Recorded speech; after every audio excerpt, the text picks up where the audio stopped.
ఈ రోజే డౌన్లోడ్ చేయండి. మీ ఫేవరెట్ షోస్ చూడండి. ఆగండి ఆగండి ఆగండి ఆగండి.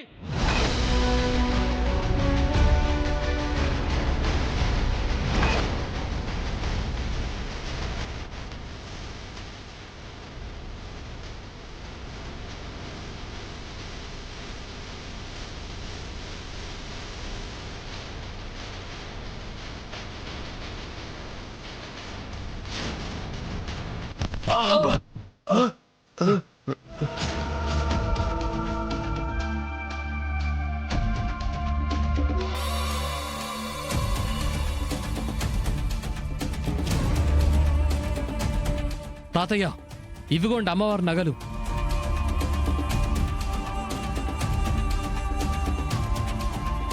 వీటిని దొంగిలించింది వీళ్లే.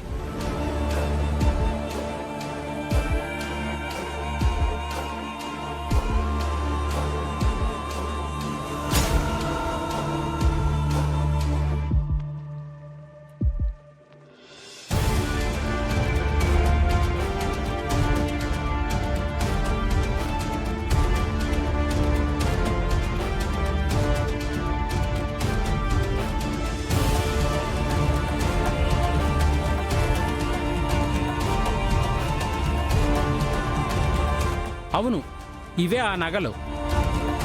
వీటిని దొంగతనం చేసింది వీళ్ళ?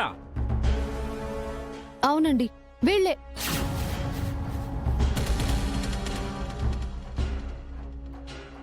సమయానికి మా ఆయన బావగారు రావడం వల్ల వీళ్ళని పారిపోకుండా పట్టుకోగలిగాం.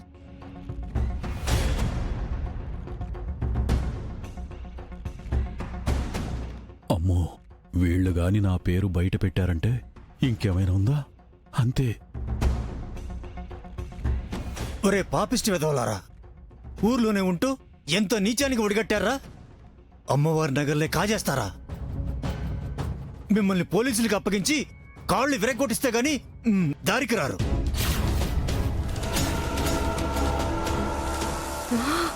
అమ్మో, ఎట్టగైతే నేను కూడా దొరికిపోతానుగా. పెద్దయ్యా, ఈ వెధవల్ని పోలీసులకు అప్పగిస్తే సరిపోదయ్యా. మన పంచాయతీ నియమం ప్రకారం 100 కొరడా దెబ్బలు కొడితేనే సరి. నేరం ఎవరు చేసినా శిక్ష ఇదే కదా పెద్దయ్యా.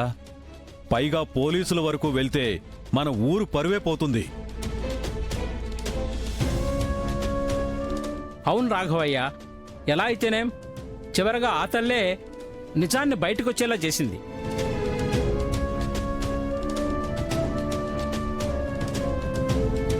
అమ్మా ఆనందభైరవి, జరిగిన దానికి మా అందరినీ క్షమించమ్మా.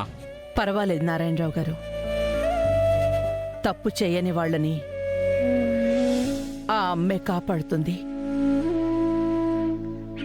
నేరం చేసిన వాళ్ళని తప్పకుండా శిక్షిస్తుంది. ఎవ్వరూ తప్పించుకోలేరు. నువ్వు కానివయ్యా.